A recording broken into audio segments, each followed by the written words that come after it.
દર્શક મિત્રો, મહામંથન મંતવ્ય ન્યૂઝમાં આપનું સ્વાગત છે। સ્થાનિક સ્વરાજ્યની ચૂંટણીની જાહેરાત થયા બાદ ઉમેદવારો પ્રચાર પ્રસાર કરી રહ્યા છે, ત્યારે આજે ફોર્મ ચકાસણીનો અંતિમ દિવસ છે।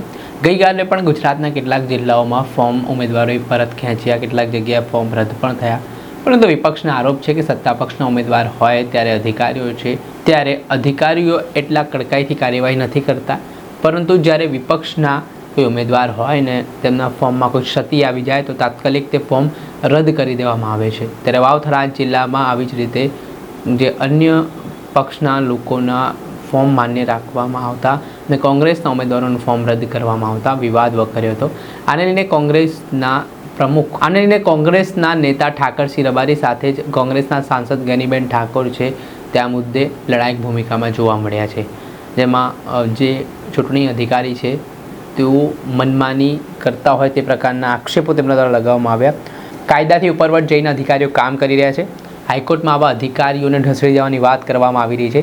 થરાદમાં લોકશાહી બચાવવા માટે આંદોલન થશે, કારણ કે લોકશાહીને કલંકિત કરવાના કાવતરા થતા હોય તેવા આક્ષેપો ઠાકરસિંહ રબારીએ કર્યા છે। તેમણે કહ્યું કે ચૂંટણી અધિકારી રાજકીય દબાણ હેઠળ કામ કરી રહ્યા છે અને અધિકારીઓ ચૂંટણી પંચના નિયમો નેવે મૂકી મનસ્વી પદ્ધતિથી તમામ નિર્ણયો લઈ રહ્યા છે। ઠાકરસિંહ રબારીના ગંભીર આક્ષેપો સાંભળો।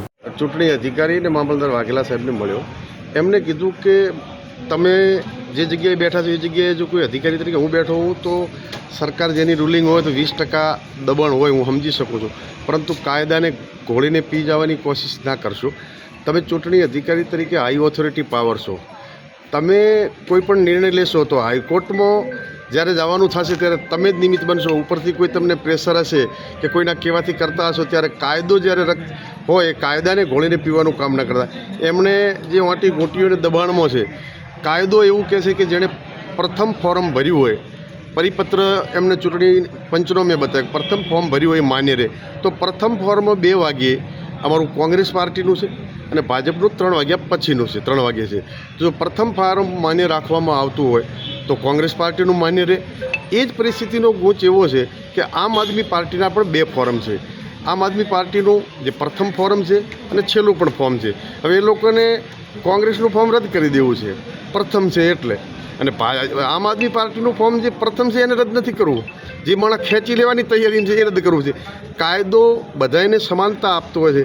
ન્યાયતંત્ર ઉપર પૂરો ભરોસો છે।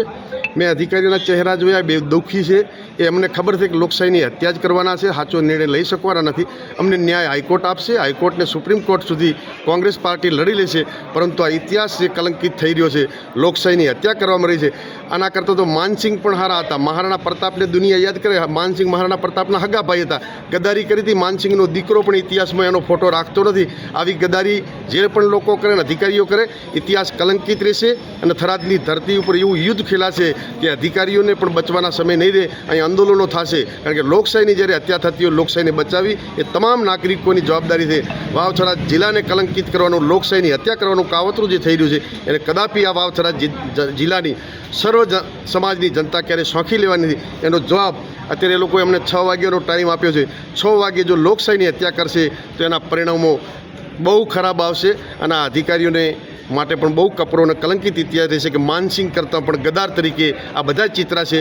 અને થરાદની જનતા આજે તો જે પાળિયાઓ સરહદો ઉપર બેઠા છે ગામડે ગામડે, એ પણ રોઈ રહ્યા છે કે આ પાળિયા કેમ ખંડણાતા। પાળિયાને કવિએ પૂછ્યું ત્યારે કીધું કે ગામ ઉપર બૂંગીઓ ઢોલ વાગ્યો અને ધીંગાણા ચડ્યા, જેના કારણે અમે પાળિયા થઈ ગયા। કદાચ આ થરાદની ધરતીને લોકશાહીની હત્યા કરવામાં આવશે તો એ પાળિયા થતાં પણ આ વિસ્તારની પ્રજા પાછી નહીં પડે, પરંતુ જે લોકો ગદ્દારી કરે છે એમના કલંકિત ઇતિહાસને ક્યારે આ પ્રજા માફ નહીં કરી શકે। જિલ્લા પંચાયત સીટને કેવી રીતે દેખો છો? ઘોરોલ જિલ્લા પંચાયત સીટમાં કાયદાની રીતે પ્રથમ ફોર્મ માન્ય રહે તો અમારું ફોર્મ કોંગ્રેસનું પહેલું રજૂ થયેલું છે એ માન્ય રહેશે। ભાજપનું મોડું થયું, એ રદ થઈ જવાનું છે। એ જ રૂલ્સ આમ આદમી પાર્ટીને લાગુ પડો, કાયદો કહે છે એ પ્રમાણે અમારું ફોર્મ વેલિડ રહેવાનું છે। અને લોકશાહીની હત્યા જો કરવા માટે કોઈ મજબૂર કોઈના હાથ બંધાયેલા હશે તો એના માટે જે રીતે લડવું પડે, લડવા માટે કોંગ્રેસ પાર્ટી અને આ વિસ્તારની સર્વ સમાજો તૈયાર છે।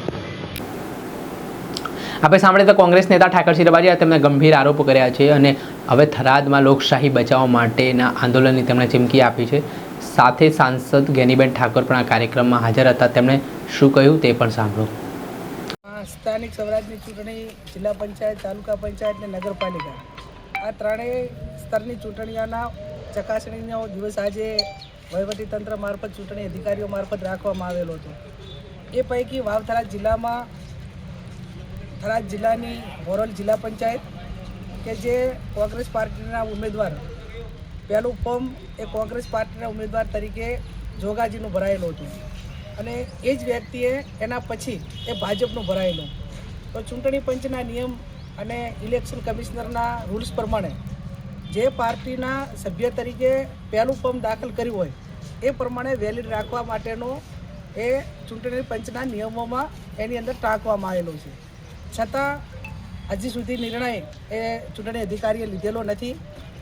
સેમ પ્રશ્ન એ બાબર મીઠા તાલુકા પંચાયતની જે એસટી સીટ હતી એમાં આદિવાસી સીટ અનામત હોવા છતાં એના તમામ ડોક્યુમેન્ટ હતા અને છતાં આયાત બાળકો 2 જ હતા.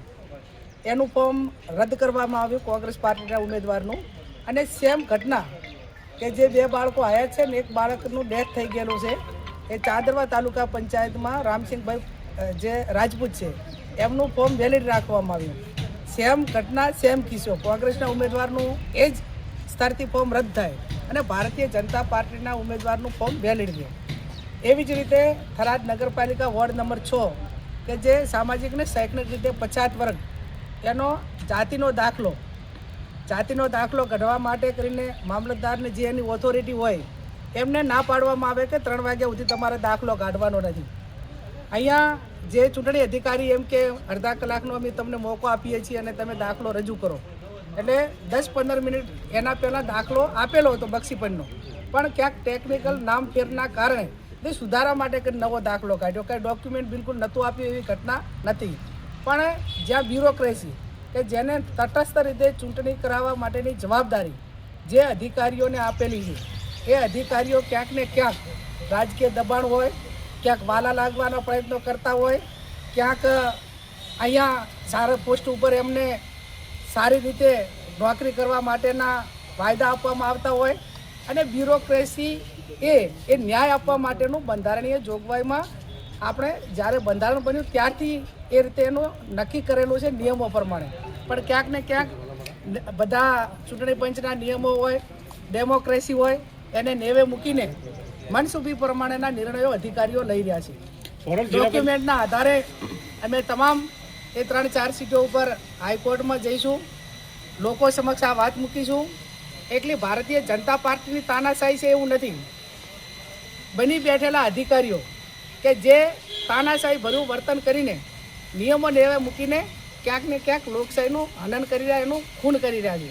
આવા અધિકારીઓ પાસે અપેક્ષા રાખીએ કે તમે જે પગાર લ્યો છો એ પ્રજાના ટેક્સના પૈસા લ્યો છો અને એ પ્રજા છે કે તે ડેમોક્રેસીને માનવાવાળી પ્રજા છે.